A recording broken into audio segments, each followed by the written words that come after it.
Hello everyone, now I'm present with a new book which is Power of Now by Eckhart Tolle. इसमें कुछ chapters जो कि 10 chapters में divided है. Along with that heading के साथ मैं आपको एक्सप्लेन करने की कोशिश करूँगी कि चैप्टर का समरी क्या है. चैप्टर 1 कहता है you are not your mind. मतलब यहाँ पे ऑथर सिंपली ये कहना चाह रहे हैं हम अपने माइंड में हैं. मतलब हम सोचते हैं कि जो थॉट्स दिमाग में आते हैं वही हम हैं, पर ये गलत है. रियल यू वो कॉन्साइसनेस है जो थॉट्स को ऑब्ज़र्व करती है. जैसे कि अगर तुम्हारे दिमाग में आया मैं लूज़र हूँ, तो समझो कि ये एक थॉट है, रियलिटी नहीं है. क्यों आप ओवर थिंकिंग कर रहे हो? रीज़न, जब आप ओवर थिंक कर रहे होते हो तो आप जो एक्चुअल में हो वो ना हो के कुछ और अपने आप को बताने की कोशिश करते हो. इससे आप एक और बार रिलेट कर पाएंगे एक अनदर एग्जाम्पल से. जैसे कि ह्यूमन टेंडेंसी है हमेशा नेगेटिव सोचना. ये ह्यूमन टेंडेंसी है, बेसिक ह्यूमन नेचर है. अब कुछ सेल्फ हेल्प बुक पढ़ के अगर हम ये सोचें कि हम अगले ही दिन पॉजिटिव सोचने लगेंगे तो ये शायद से पॉसिबल ना हो, लेकिन in long term it will definitely benefit you.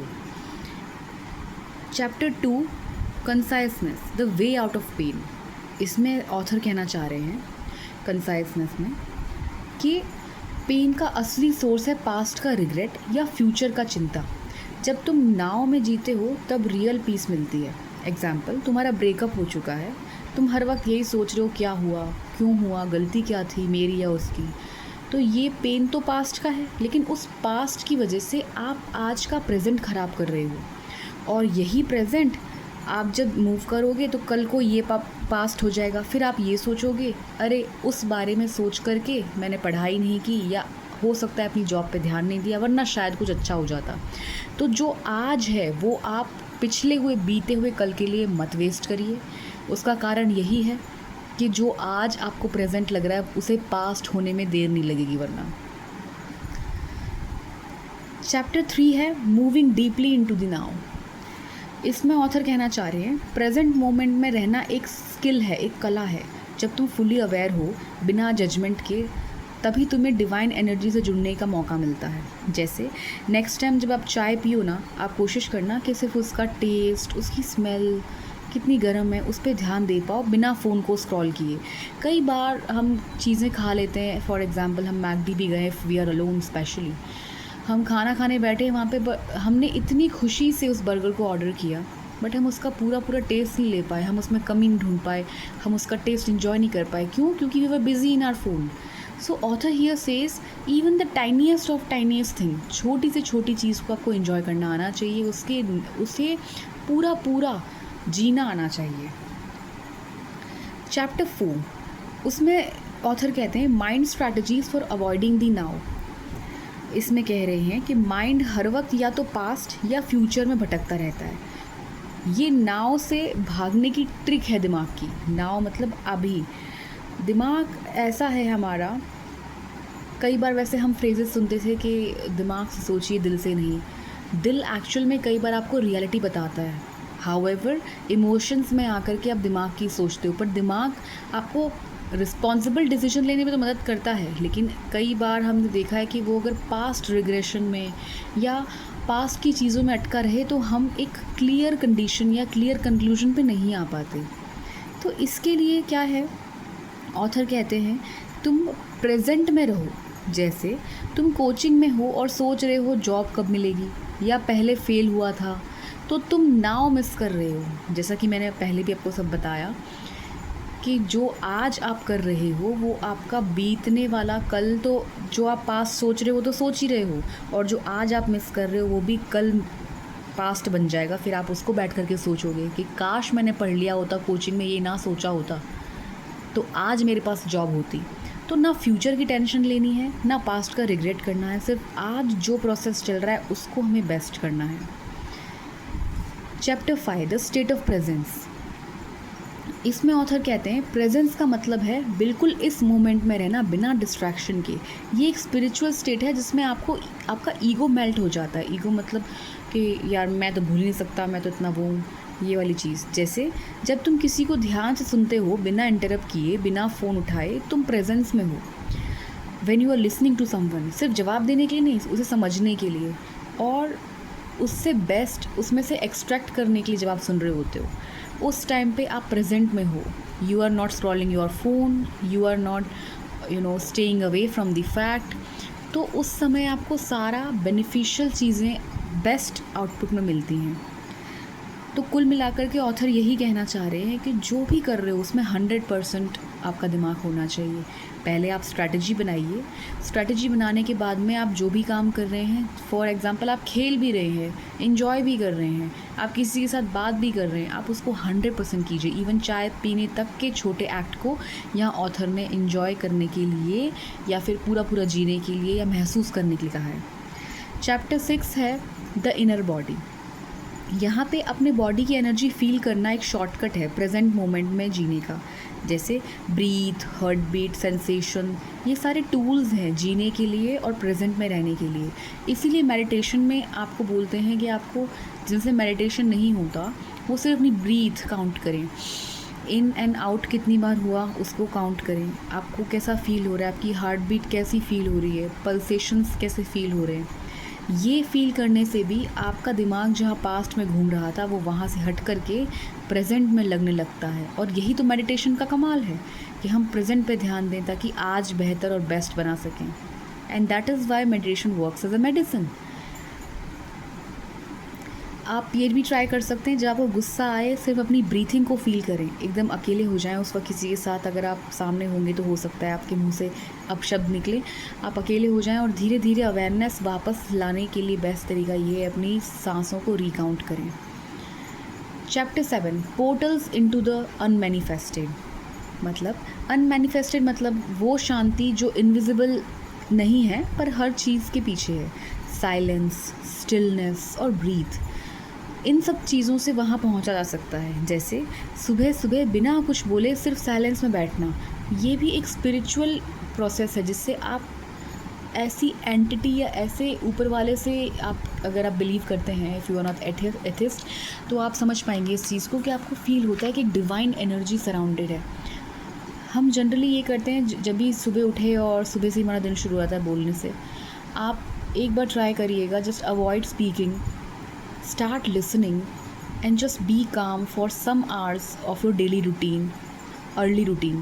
आप जैसे आप 7 बजे फॉर एग्जांपल उठे या 6 बजे उठे, 6 से लेकर के आपको ट्राई करना है एटलीस्ट 2 घंटे. 8 बजे तक आप कुछ नहीं करेंगे, शांति से अपना काम करेंगे, किसी से बात नहीं करेंगे, किसी से चाय नहीं मांगेंगे, किसी कुछ नहीं करेंगे. You will feel that inner peace. यहाँ पे ऑथर का कहने का मतलब यहाँ पे ये है. Chapter 8 enlightened relationship. यहाँ पर ऑथर कहते हैं ट्रू रिलेशनशिप तभी ग्रो करती है जब दोनों लोग प्रेजेंट मोमेंट में जीते हैं बिना ईगो और एक्सपेक्टेशन के.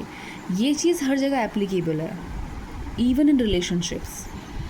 क्योंकि आजकल रिलेशनशिप्स ज़्यादातर प्रॉब्लम होती है लोगों की, तो मैं उसका एग्जांपल लूँगी. जब आपका पार्टनर कुछ बोल रहा है और आप सिर्फ जवाब देने के लिए सुन रहे हो, दैट्स नॉट प्रेजेंस. सुनो ताकि समझ सको. आप कभी भी ये ट्राई करना, अगर आपका कोई फ्रेंड भी है, आपका कोई पार्टनर है, उसके साथ में आप बैठ करके वो भी टच ना करे, आप भी फ़ोन टच ना करो. सिर्फ पहले शांति से बैठें शुरू के 15 मिनट और फिर हैव कॉन्वर्जेसन. भले ही कंप्लेंट ही क्यों नहीं है कि आप में मुझे क्या अच्छा नहीं लगता या उनको मुझ में क्या अच्छा नहीं लगता. इन चीज़ों को पॉइंट डाउन, जॉट डाउन करना फिज़िकल फॉर्म में, नॉट वर्बल कम्युनिकेशन से बदला लेने के लिए नहीं, सिर्फ पूछने के लिए कि अच्छा 3 पॉइंट बताओ मेरे बारे में सबसे अच्छे क्या हैं, 5 पॉइंट बताओ जो तुम्हें अच्छे नहीं लगते. तो आप उस पर कहीं ना कहीं काम करने की कोशिश करोगे.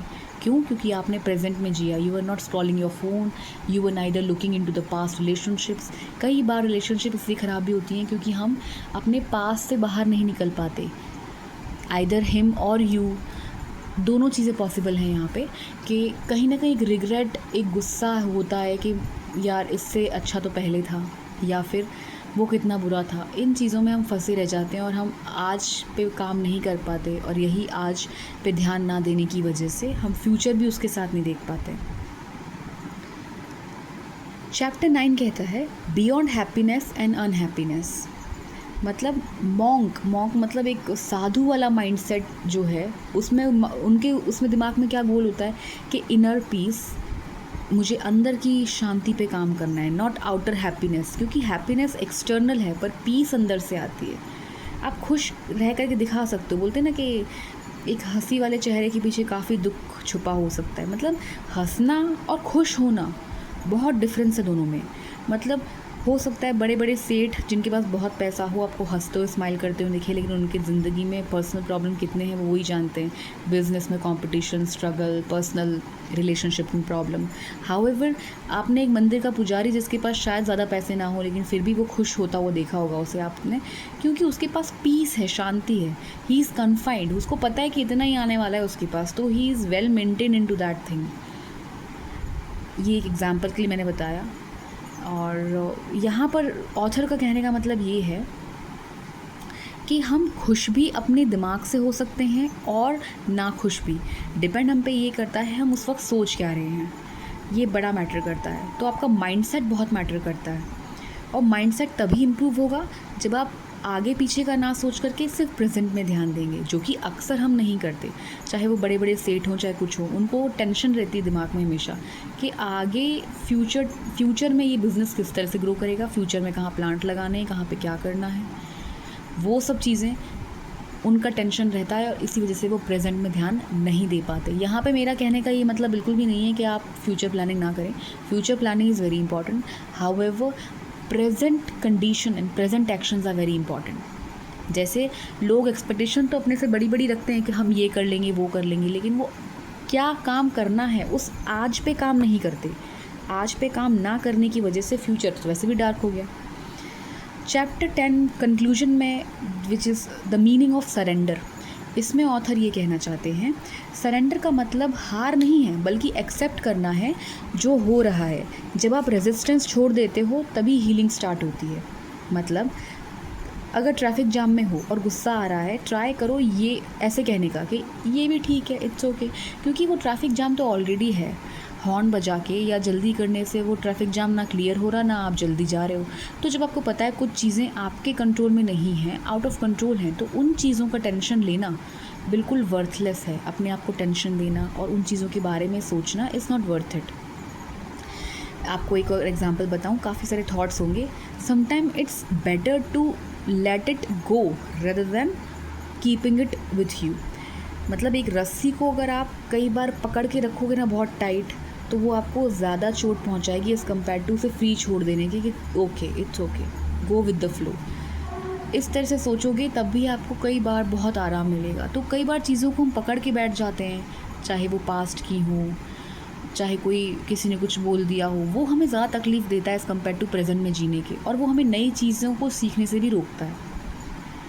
इसीलिए तो आपने सुना होगा, ये कुंग फू पांडा का एक फ्रेज़ था, yesterday was history, tomorrow is a mystery. जो कल हुआ वो हिस्ट्री है, टुमारो कल क्या होने वाला है वो एक मिस्ट्री है, मुझे पता नहीं। Today is best, that is why it's called present. Present मतलब गिफ्ट, और आज जो है वही बेस्ट है, वही मेरे कंट्रोल में है, मैं उसमें बेस्ट कर सकता हूँ, कर सकती हूँ, और इसीलिए उसको कहते हैं